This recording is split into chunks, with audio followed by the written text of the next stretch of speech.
그 다음에 지난주 서울교회 그 11월 29일 오전 예배 동영상이 나왔는데 15분 45초 부근에서 갑자기 난데없이 이제 얼마 전에 나간 남하식이라는 집사님이 계시는데 남하식이 같이 되면 안 된다. 똘만이거든요. 이런 게 누구 똘만인지가 모르겠습니다만은. 그 다음에 김경환 그가 그리스도인이요. 그가 목사예요. 이런 말하고 또 난데없이 조동아 그게 목사예요. 이라는 거예요. 이거 내가 거짓말하는 줄 아는지 의미 나는 분은 지난주 예배 동영상 15분 45초 부분부터 거기 시작됩니다. 한번 확인해 보시기 바랍니다. 정복을 당하면 정복한 자의 종이 된다.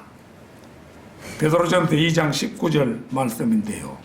그러면 저는 그렇다 치고 김경환 목사님 같이 훌륭한 성경대로 믿는 사람의 그 용사를 그리스도인도 아니다, 목사도 아니다 이라면은 그러면 자기가 목사라고 하면은 그 반대점에 섰다면은 우리 눈에 볼 때는 그가 뭔지 우리가 짐작이 가는 거죠. 과거에 아무리 성경 번역을 하고 훌륭한 일을 했더라도 과거의 그 훌륭한 종도 마귀의 하수인이 될 수 있다. 정복을 당하면 정복한 자의 종이 되니까. 그런데 계속해서 무슨 말을 하면서 자기가 과거 성경 번역한 것을 수시로 강조를 하면서 과거 이미지에만 젖어 있어서는 안 된다고 봅니다. 그 밑에 이제 그를 받드는 사람들, 그 밑에 있는 사람들, 상황도 옳게 인식하지 못한 채, 우리 목사님은 성경을 번역하셨어. 이래가지고 우상처럼 숭배하는 거예요. 전혀 그런 사람은 눈을 뜨고 진실을 바라볼 수가 없는 거죠. 마태복음 5장 11절 12절 잠시 한번 보겠습니다.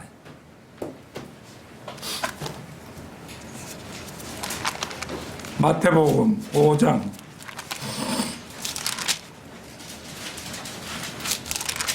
11절 12절입니다.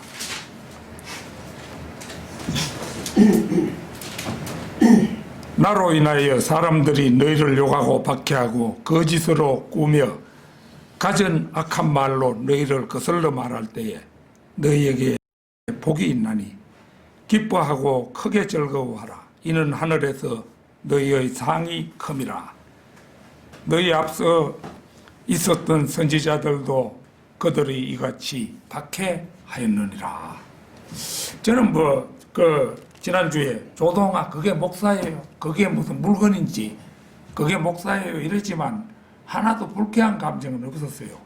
문득 이 말씀이 기억나면서 오히려 기뻤죠. 나같이 참 아무 일도 하지 못하는 사람을 갖다가 조동아 그게 목사예요. 이렇게 할 때 저는 기쁠 따름이 있어요. 그러나 김경환 목사 같은 분을 갖다가 그런 식으로 매도한다 하면은 자기 자신이 지금 어느 위치에 섰는가를 스스로 판단해 봐야 되겠죠. 광고가 약간 길었습니다. 자, 오늘 다 같이 읽으실 성경 말씀은 잠언 16장 18절입니다.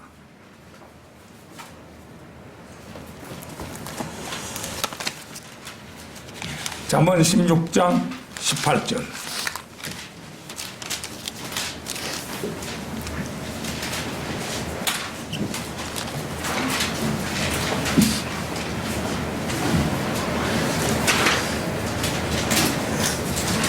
다 찾으신 줄 알고 받들어 읽겠습니다. 교만은 멸망에 앞서 있으며 거만한 영은 몰락에 앞서 있느니라. 자, 이 한 절 말씀이 오늘 본문 말씀입니다. 자, 오늘은 이제 전반절에 보면은 교만은 멸망에 앞서 있으며 여기에서 제목을 따서 교만은 멸망에 앞서 있다. 교만은 멸망에 앞서 있다. 이런 제목으로 말씀을 드리겠습니다. 교만은 국어사전에 잘난 체 하며 뽐내고 건방짐이라고 풀이가 되어 있는 말인데 성경 전체를 통해서 109번에 걸쳐 나옵니다. 대부분 교만이라는 명사의 형태와 교만하다라는 형용사의 형태로 쓰였고 또 교만히라는 부사의 형체가 딱 한 번 쓰였습니다. 그리고 시편 119편에 8번, 잠언에만 해도 14번이나 이 말이 나옵니다. 교만이라는 말이 나오는 잠언의 다른 한 곳을 보겠습니다. 잠언 8장 13절 찾겠습니다. 잠언 8장 13절.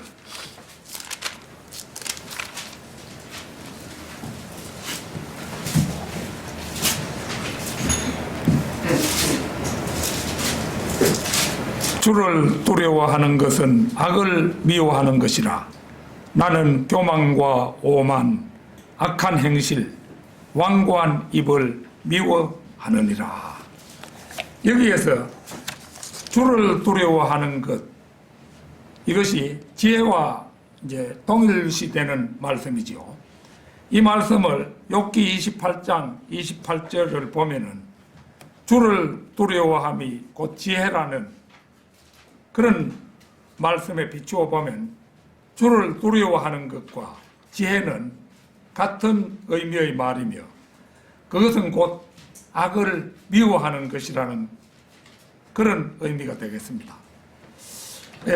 바로 뒤에 14절을 그 잠언 8장 13절 지금 이제 보았는데 14절 뒤에 걸 보겠습니다. 조언은 내 것이요 건전한 지혜도 내 것이라. 나는 명철이며 내게는 능력이 있나니. 여기에서 보면 말씀의 주체인 나는 곧 명철입니다. 다시 그 뒤 35절 한번 보겠습니다. 35절.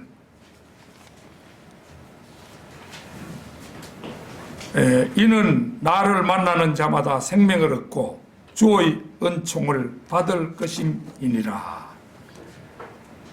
보다시피 여기에서는 나를 만나는 자마다 생명을 얻는다고 그렇게 말씀하고 있지요.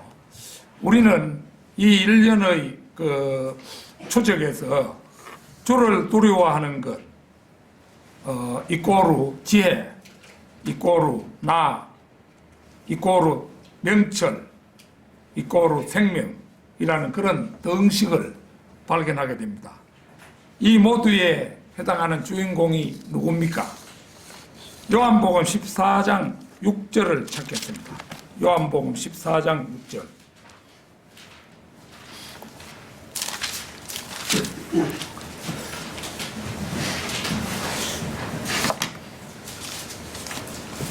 예수께서 그에게 말씀하시기를 나는 길이요 진리요 생명이라. 나로 말미암지 않고는 아버지께로 올 사람이 아무도 없느니라.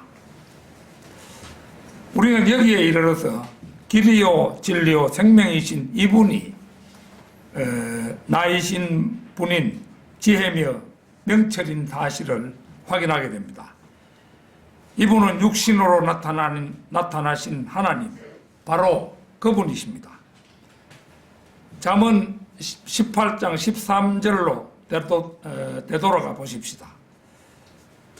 제가 이 설교하다가 발음이 어색한 곳, 이거는 이제 의치가 한 장 이제 하나가 딱 임시용이 끼어가지고 이게 발음에 좀 장애를 주는 것 같습니다. 그래 하시기 바랍니다.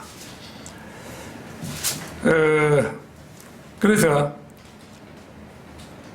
잠언 18장 13절로 되돌아가세요. 주를 두려워하는 것은 악을 미워하는 것이라. 나는 교만과 오만, 악한 행실, 완고한 입을 미워하느니라. 여기 이 말씀에서 지혜이고 명철이고 나이신 분은 곧 우리 주 예수 이제 그리스도시지요. 그분께서는 교만과 오만, 악한 행실, 완고한 입을 미워하신다는 말씀에 다름 아님을 확인하게 됩니다. 주를 두려워하는 사람은 교만과 오만, 악한 행실, 완고한 입 이렇게 네 가지를 미워합니다. 오만은 교만이 실제로 행해질 때 이제 오만이 나오지요. 오만한 목소리에 배어있는 거만한 태도, 근처의 모든 사물과 사람을 짓밟고 제압하려고 하는 공격적이고 지배적인 태도에서 이 오만이 나타납니다. 완고한 입도 잠언 4장 24절에서 완고한 입을 네게서 제거하고 사악한 입술을 네게서 멀리하라는 말씀에서 보듯이 자기 아집을 버리지 못하고 교리에 어긋난 사악한 말로 함부로 해대는 것을 말합니다. 오늘 저는 본문 말씀에서 상반절인 교만은 멸망에 앞서 있으며 이거에 대해 성경에 나타난 해당 인물들을 조명해보고 오늘을 사는 우리의 교훈으로 삼고자 합니다. 교만은 멸망에 앞서 있다. 첫째는 5번째 그룹이자 마귀인 루시퍼의 경우입니다. 이사야 14장 12절에서 15절을 찾겠습니다.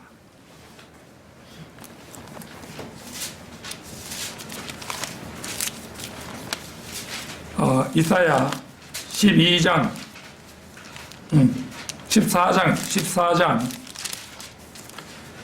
12절에서 15절입니다.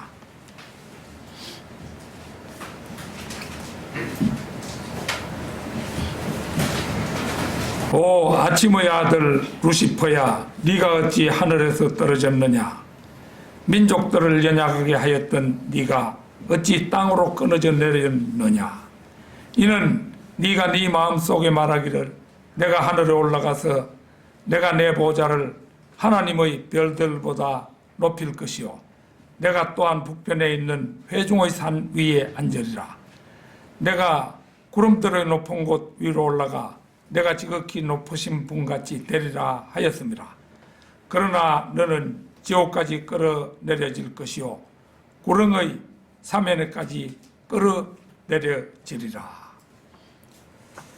하나님이 창조하신 이 우주에서 이제 그 마귀가, 하나님이 창조하신 마귀가 이 우주에서 가장 교만한 존재입니다.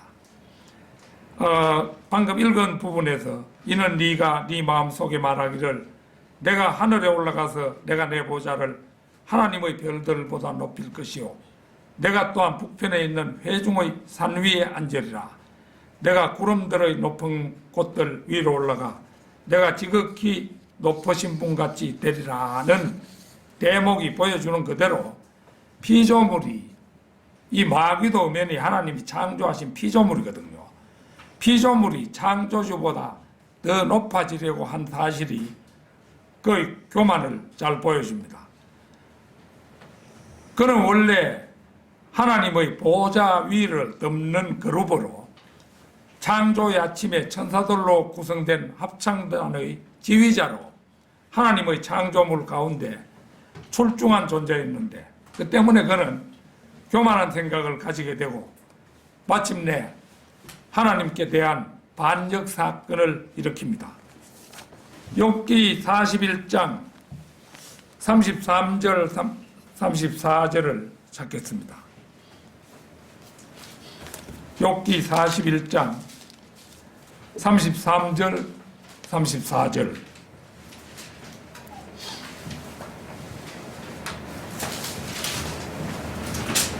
땅 위에는 그같이 생긴 것이 없나니 그는 두려움 없이 지음을 받았도다. 그가 모든 높은 것들을 바라보니 그는 모든 교만의 자식들을 다스리는 왕이니라 하시니라. 하나님이 어떤 분이신가를 알았다면 그는 감히 반역을 꾀할 수 없었습니다. 그러나 그는 두려움 없이 지음을 받아 모든 교만의 자식들을 다스리는 왕이 되었으므로 반역을 꾀하고야 말았던 것입니다. 에스겔 28장 16절에서 18절도 보겠습니다. 에스겔 28장 16절에서 18절입니다.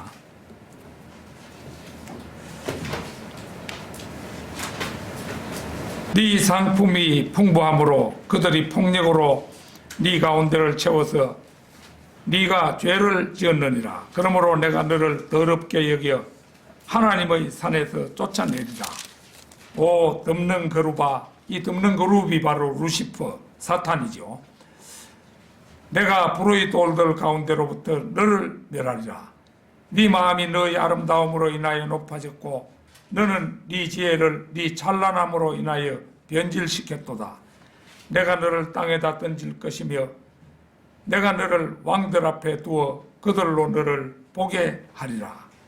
너는 네 죄악이 많음으로 인하여 즉 네 거래의 죄악으로 인하여 네 성소들을 더럽혔느니라. 그러므로 내가 네 가운데로부터 불을 일으키리니 그 불이 너를 삼킬 것이요 내가 너를 보는 모든 자들의 목전에서 너를 땅 위에서 죄가 되게 하리라.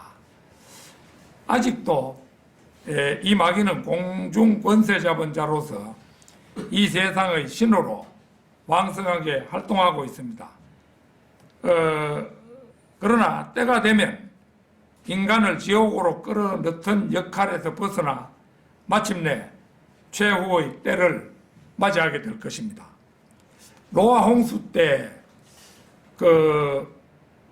사람의 모습을 하고 와서 인간의 딸들을 아내로 삼았던 천사들은 그 즉시 응징을 받아가지고 물에 사람처럼 익사해가지고 지금 그 영들이 그 흑암의 사슬에 묶여서 지하세계에 있는데 최초에 반역했던 이 루시퍼는 아직 왕성히 활동하고 있는 겁니다. 하나님께서 작정하신 그의 할 일이 아직 남아 있는 거예요. 그런데 이제 이 마귀의 최후를 알 수 있는 곳이 있습니다. 요한계시록 20장 7절에서 10절입니다.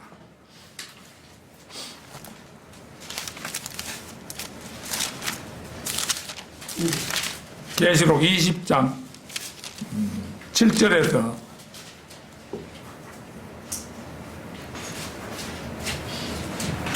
10절입니다.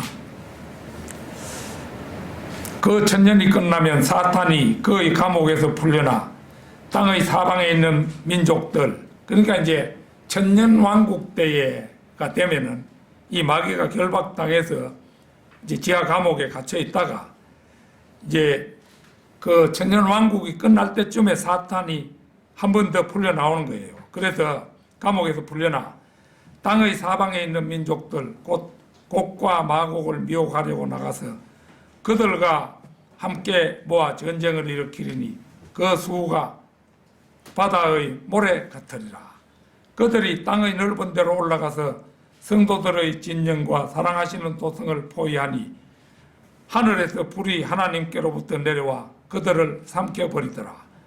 그들을 미혹하던 마귀가 불과 유황못에 던져지니 그곳에는 그 짐승과 거짓 선지자도 있어 영원 무궁토록 밤낮 고통을 받으리라.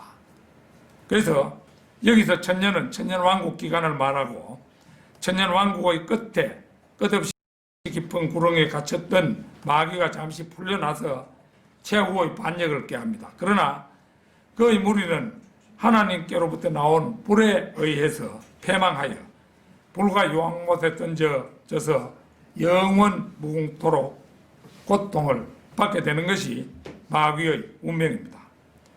교만은 멸망에 앞서 있다. 둘째는 우리의 최초의 조상 할머니 이브의 경우입니다. 창세기 3장 1절에서 3절을 찾겠습니다. 창세기 3장 1절에서 3절입니다.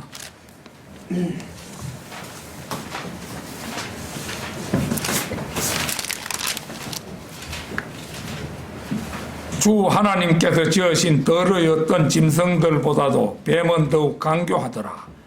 그가 여자에게 말하기를 참으로 하나님께서 말씀하시기를 너희는 동산의 모든 나무에서 나는 것을 먹지 말라 하시더냐 하니 여자가 그 뱀에게 말하기를 우리가 동산 나무의 열매는 먹을 수 있으나 동산 가운데 있는 나무의 열매에 관해서는 하나님께서 말씀하시기를 너희는 그것을 먹지도 말고 만지지도 말라 혹 죽을까 함이라고 하셨느니라 하더라. 여기에서 뱀으로 등장하는 사탄은 덮는 그룹 루시퍼로 이보보다는 10배나 강교한 자입니다. 프로이드의 심리학자지요. 니체, 라이프니츠, 스피노자 등 철학자들도 논리적 상대가 될 수 없을 만큼 막강한 존재입니다.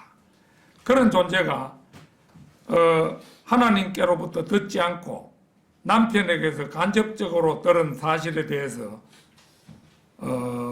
그렇게만 알고 있는 어리석고 순진한 이브에게 참으로 하나님께서 말씀하시기를 너희는 동산의 모든 나무에서 나는 것을 먹지 말라 하시더냐는 질문을 던짐으로써 그 교만을 부추기는 것을 봅니다. 그러자 참으로라는 요 부사는 놀라운 효과를 유발합니다. 기다렸다는 듯이 이번은 사탄이 던진 미끼를 덥석 물어버렸습니다. 이번은 자신이 직접 듣지 않았으므로 그런 문제라면 남편 아담에게 물어보라고 답해야 했습니다.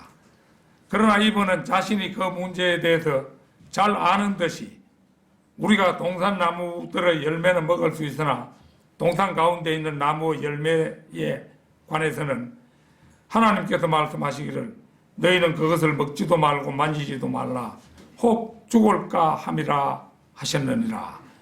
이렇게 자기가 들은 것처럼 대답을 합니다. 창세기 2장 16절 17절에서 이제 하나님께서 아담에게 내린 명령을 우리가 볼 수 있습니다. 거기를 보면은 동산의 모든 나무에서 나는 것을 네가 마음대로 먹을 수 있으나 선과 악의 지식의 나무에서 나는 것은 먹지 말라. 네가 거기서 나는 것을 먹는 날에는 반드시 죽으리라고 되어 있습니다. 이브의 말에는 마음대로가 삭제되어 있고 만지지도 말라가 첨가되었으며 반드시 죽으리라가 혹 죽을까 함이라고 변개되었습니다. 놀랍게도 하나님의 말씀의 변개는 최초의 조상 할머니 이브에게서 비롯되었음을 우리는 볼 수 있습니다. 여기에서 우리는 깨닫게 됩니다. 낙원을 잃어버린, 에덴 동산이 낙원이잖아요. 낙원을 잃어버림과 인간에게 죽음이 주어졌던 결과에 앞서 사탄 앞에서 아는 채 한 이브의 교만이 먼저 있었음을 알게 됩니다. 그리고 그 대수롭지 않은 것 같은 사건 하나가 인류 역사 6,000년의 비극을 돌이킬 수 없는 그런 서막이었음을 알게 되는 것입니다. 그리고 우리는 다음과 같은 사실들을 깨닫습니다.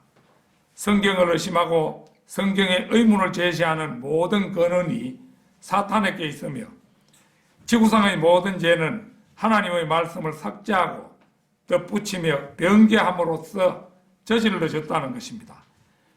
또한 지식에 관해 신처럼 되고 싶다든가 신과 같이 되고 싶은 인간의 현재 욕망이 이제 사탄에게서 유래되었다는 것입니다.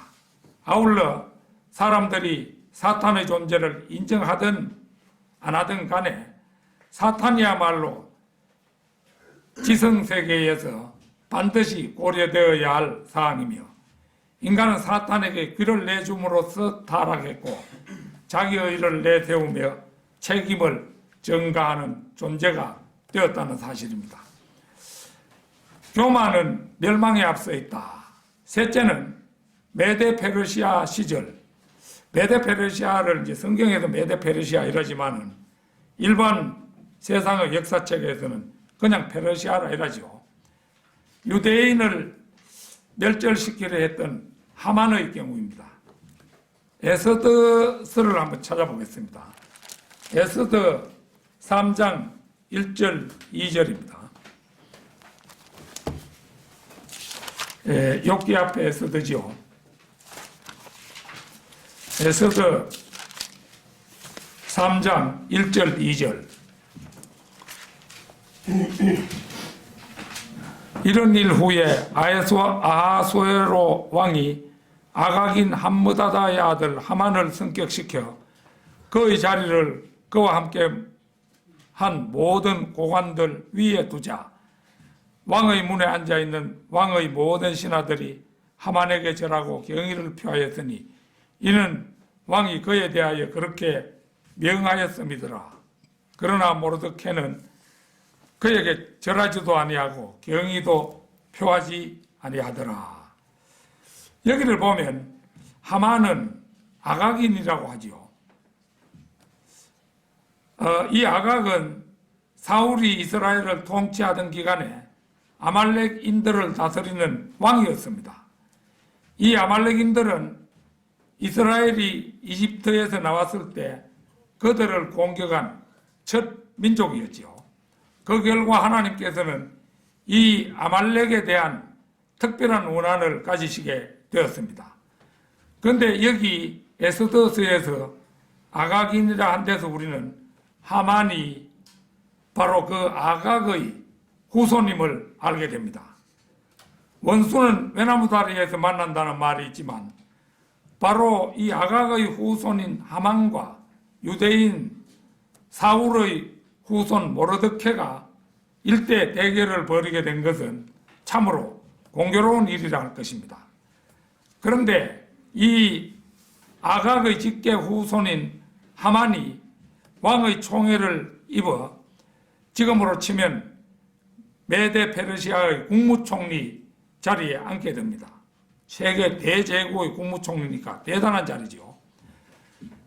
그리고 유대인인 베냐민 지파 사울의 직계 후손인 모르드케는 왕의 반역자들을 고발한 일로 이제 왕에게 잠시 높임을 받지만은 별다른 대우는 못 받고 있었어요. 그런데 이 둘이 바야흐로 대결을 벌이게 된 것입니다. 사건의 발단은 왕의 성문에 있는 모든 신하들이 국무총리 하만에게 경의를 표하는데 모르드케는 그에게 절하지도 아니하고 경의를 표하지도 아니하더라고 성경은 기록하고 있지요. 이러한 모르드케의 행동을 보고 하만이 심히 화가 났습니다. 그런데 뜻밖에도 하만이 모르드케의 근본을 알고 보니 자기 직계 조상 아각 왕을 죽인 사울의 후손인지라 모르드케 한 사람에게 복수하는 것이 아니라 기왕에 당시 페르시아에 살고 있던 유대인 전체를 향한 분노에 휩싸입니다. 그리하여 하만은 이스라엘의 율법을 구실로 유대인 전체를 멸하려는 흉계를 용이 주도하게 꾸미고 왕에게 허락을 받아 유대인 대학살을 감행하려고 거사 날짜까지 잡습니다. 이 소식을 모르드케로부터 전해들은 에스더는 3일 금식할 것을 결심하고 모르드케에게 소식을 전합니다. 에스더 4장으로 넘어가세요. 4장 15절에서 17절 보겠습니다.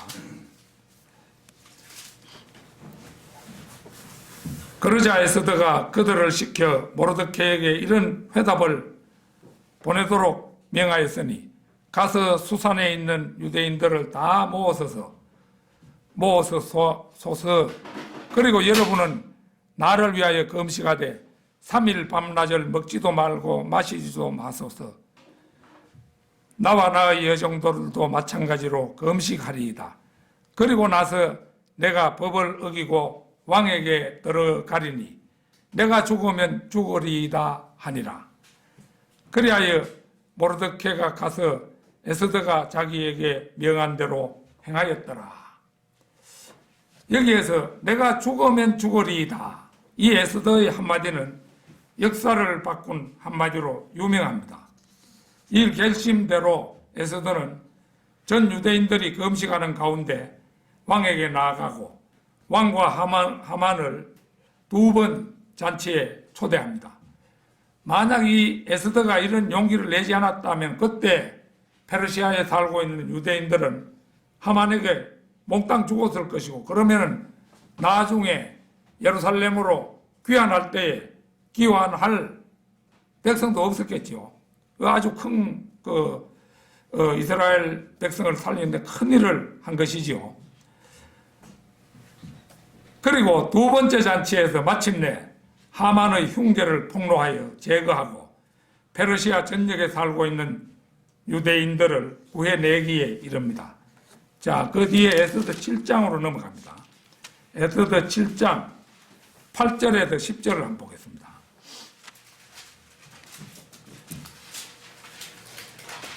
그때 왕이 왕궁 정원에서 술잔치 자리로 돌아오니 하만이 에스더가 있는 침상 위에 엎드려 있는지라. 왕이 말하기를 그가 궁한 내 앞에서 왕후도 굴복시키려 하는가 하니라. 이 말이 왕의 입에서 나오자 사람들이 하만의 얼굴을 싸더라. 내시 중 하나인 할보나가 왕 앞에서 말하기를 높이 50규빗의 교수대가 하만의 집에 서 있는 것을 또한 보소서.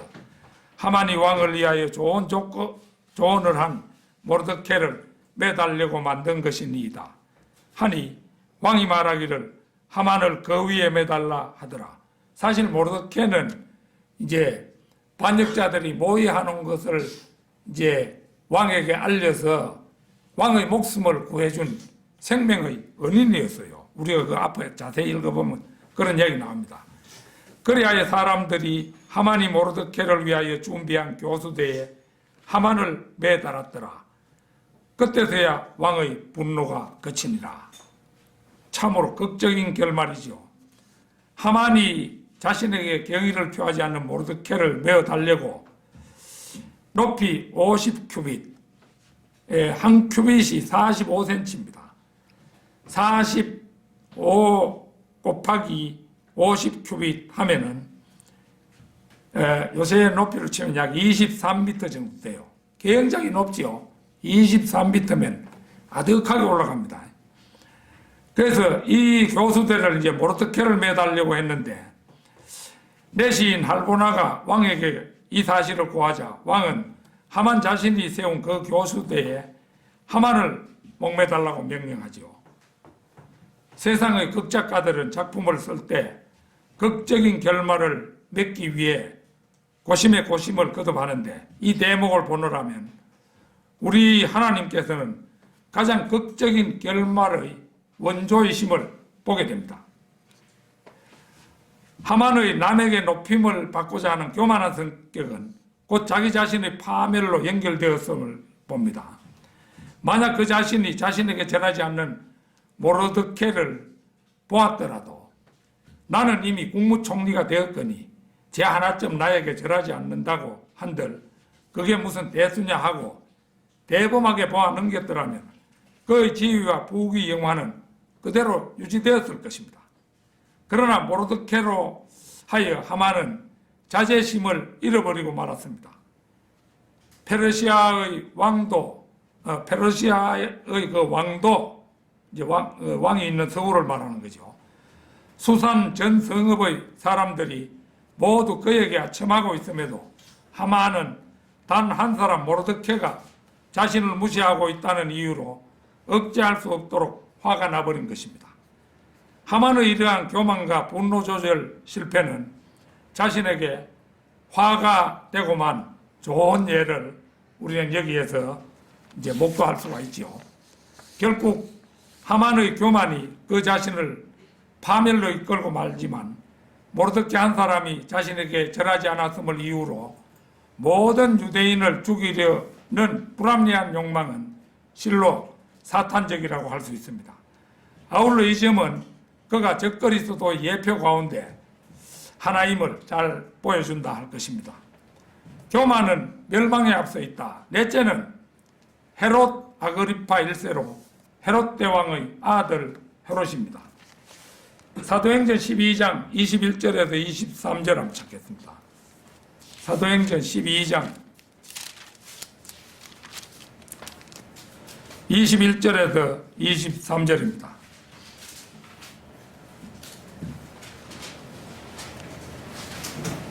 그리하여 어느 정한 날에 헤롯이 왕복을 입고 왕자에 앉아서 그들에게 연설하는데 사람들이 외치기를 저것은 신의 음성이지 사람의 음성이 아니라고 하니 그때 즉시 주의 천사가 그를 치더라. 이는 그가 하나님께 영광을 돌리지 아니하였기 때문이라. 그리하여 벌레들이 그를 먹으니 그가 숨을 거두니라.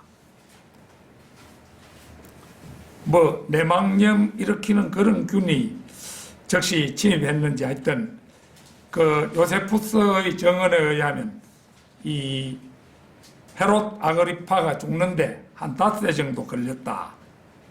이런 말을 합니다. 그래서 이제 여기 나온 것을 보면은 어떤 특정한 날에 이제 헤롯이 아주 멋지게 차려입고 연설을 합니다. 그때 사람들이 외치기를 저것은 신의 음성이지 사람의 음성이 아니라고 하니 이게 이제 헤롯 아그리파를 신의 반열로 사람들이 숭배하는 거잖아요. 그러니까 헤롯 아그리파는 우쭐해져서 사람들이 던지는 찬사에 젖은 채 그것을 즐겼습니다.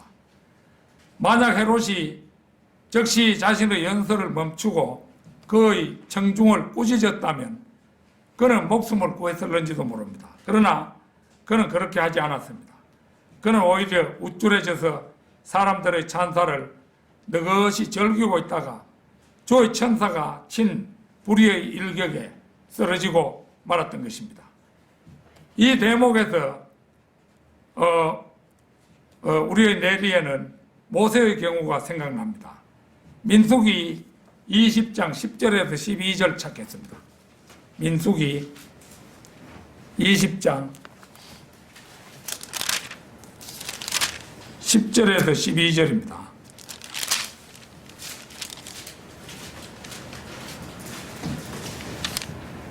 모세와 아론이 회중을 바위 앞에 모아놓고 그들에게 말하기를 패역한 너희는 이에 들으라. 우리가 이 바위에서 너희에게 물을 나오게 해야만 하겠느냐 하고 모세가 손을 들어 자기 막대기로 그 바위를 2번 쳤더니 물이 풍부하게 솟아나와서 회중이 마시고 그들의 짐승들도 마셨더라. 그러자 주께서 모세와 아론에게 말씀하시기를 너희가 나를 믿지 아니하고 이스라엘 자손의 목전에서 나를 거룩하게 하지 아니하였으므로 너희는 이 회중을 내가 그들에게 준 땅으로 데리고 들어가지 못할 것이니라 하시니라. 모세는 보는 것처럼 이제 하나님께서는 바위에게 말하라고 했는데 바위 대신 백성에게 말했습니다. 그래서 하나님께서는 모세가 약속의 땅에 들어가는 것을 금하셨습니다. 얼핏 보면 대단치 않은 실수 같지만 그는 단순히 예표를 망친 이유로 그의 전체 소명의 목적지를 잃어버리는 비극을 초래하고 만 것입니다. 모세의 소명이 뭡니까? 이스라엘을 가나안 땅까지 데리고 들어가는 것이잖아요. 그런데 이 한 번의 실수가 그 소명을 그 목적지를 잃어버리는 비극을 초래한 것입니다. 반석은 예수 그리스도의 예표였습니다. 그는 예수 그리스도로 하여금 한 번 이상 맞게 한 것입니다. 바위를 2번 친 것은 예수님을 매주 고난받게 하는 가톨릭 미사를 실행한 것이나 진배가 없었습니다. 예수 그리스도는 다시 십자가에 달리실 수 없습니다. 그래서 이제 하나님께서 요한일서 1장 9절에서 보듯이 성도가 죄를 범했을 때는 그냥 그 죄를 자백하면 되는 것입니다. 예수님이 그 죄를 위하여 다시 죽으실 필요가 없어요. 모세는 하나님께 영광을 돌리는 것을 거부한 격이 되어 자신의 생명으로 대가를 치렀던 것입니다. 만약 주께서 모세와 헤롯에게 하셨던 것처럼 20세기의 전 세계 그리스도인들을 다루신다면 주의 칼에 의한 죽음은 신문 면을 부고란으로 가득 채울는지도 모릅니다. 뭐 그런 사람, 자기를 높이는 사람마다 하나님이 쳐 죽이시면 신문 그 전체를 갖다가 부고란으로 만들어도 부족하겠죠. 그러나 오늘날 이름 있는 그리스도인들 가운데 제법 네로라 하는 유명 인사들도 하나님께 공로를 돌린다고 고백하면서도 정작은 하나님으로부터 공로를 탈취해 가는 것이 일반적인 관행이 된 지 오래입니다. 예컨대 교회를 건축하는 데 드는 돈을 하나님께서 해주신다고 입버릇처럼 찌꺼리면서 봉투를 만들어 건축 헌금을 강요하는 것은 하나님의 영광을 인간이 가로채는 불경입니다. 그러나 그럼에도 불구하고 많은 경우 하나님의 종들이 하나님의 영광을 자신들이 취해서 가로챕니다. 교회 건물을 시멘트로 지어놓고 인류의 씨를 보존한 노아의 방주로 선전하며 이 교회에 나오는 한 코로나로부터도 안전하다고 말하는 것, 이런 것도 성경을 최종 근위로 두지 않은 불경입니다. 인류 최고의 지혜자 솔로몬이 7년이나 걸려서 완성한 금으로 많은 부분을 장식한 솔로몬 성전도 이스라엘 민족이 배교하자 느부갓네살 왕에게 내주어서 불사르게 하고 그 성전의 기명들을 바빌론으로 옮겨버린 분이 우리 하나님이십니다. 시멘트로 지은 건물이 아무리 화려하다 해도 그 자체를 하나님께서 소중히 여기시겠습니까? 더구나 신약시대는 그리스도인 개개인의 몸이 곧 성전입니다. 고린도전서 6장 19절 찾겠습니다. 고린도전서 6장 19절.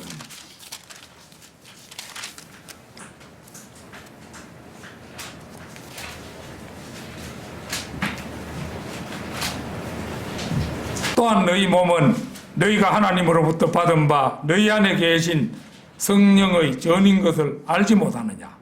너희는 너희 자신의 것이 아니니라. 우리가 주 예수 그리스도를 믿고 그분을 구주로 영접하여 거듭나는 순간 성령님께서는 우리의 몸 안으로 들어오셔서 우리의 몸을 자신이 거하시는 집으로 삼으셨습니다. 더구나 구원받은 우리는 에베소서 2장 7절 말씀대로 또 함께 일으키사 그리스도 예수 안에서 천상에 함께 앉히셨으니 우리가 구원받던 순간에 우리의 영이 천상으로 옮겨져서 예수님의 몸 안으로 들어가 있어요. 그게 예수님의 몸, 그게 뭡니까? 우주적 교회잖아요.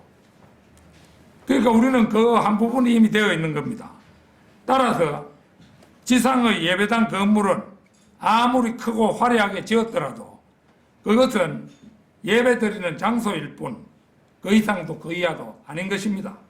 시멘트 건물을 노아 방주나 무슨 성전이 되는 것처럼 신성시하는 것은 무지한 성도들을 홀리는 사기 행각에 지나지 않음을 알아야 합니다. 결론적으로 누군가 교만한 자세로 하나님으로부터 부름받은 우주적 교회의 일원이자 동력자들인 하나님의 종들을 향해서 마구 모욕을 주고 욕하는 사람이 있다면 당장 그 스스로는 속이 후련할는지 모릅니다. 그러나 그는 조용히 하만과 헤롯 그리고 뜻하지 아니한 사건으로 약속의 땅에 들어가지 못한 하나님의 위대한 종 모세에 대해서도 묵상해 보아야 할 것입니다. 단순히 믿지 않는 사람들을 그들이 저지른 잘못을 목격하고 욕하고 호통친다면 그것은 경우에 따라 죄가 되지 않을 수도 있습니다. 그러나 주님의 몸의 일원인 사람들을 두고 목사 자격도 없는 사람이라고 마치 철없는 어린애처럼 상습적으로 원색적인 비난을 일삼는다면 그것은 문제가 전혀 다릅니다. 왜냐하면 그것은 주님의 사역을 정면으로 방해하는 일이기도 하거니와 주님의 몸을 비난하고 욕하는 일은 바로 자신이 주님을 향해 욕한 일에 다름 아니기 때문입니다. 이브 할머니는 루시퍼 앞에서 교만한 자세를 취하고 교만의 화신인 루시퍼와 하만은 중죄를 범했습니다. 그리고 헤롯은 자신에게 쏟아지는 찬사를 잠시 즐겼을 뿐입니다. 그러나 거룩하신 하나님께서는 이 모두에 대해 조금의 경중, 가볍고 무거움을 말하죠. 조금의 경중도 고려함이 없이 일률적으로 사형을 명하셨습니다. 거룩하신 하나님 앞에서는 그 모두가 사형죄에 해당하기 때문입니다. 교만은 멸망에 앞서 있으며 이것은 하나님의 법입니다. 이 말씀은 곧 교만에 대한 응징이 멸망임을 암시합니다. 저와 성도 여러분 가운데 행여라도 교만의 죄를 범한 사람이 있다면 그는 교만한 자세로 마귀라는 적진 앞에서 성경대로 믿는 사람들의 분열을 조장하고 동역자를 시도 때도 없이 욕하는 사람이 있다면 요한일서 1장 9절 우리가 우리 죄들을 자백하면 그는 신실하시고 의로우셔서 우리 죄들을 용서하시며 모든 불의에서 우리를 깨끗하게 하시느니라는 말씀에 힘입어 더 늦기 전에 낱낱이 자백하고 깨끗한 사람이 되기를 바람하지 않습니다. 다 같이 기도드리겠습니다.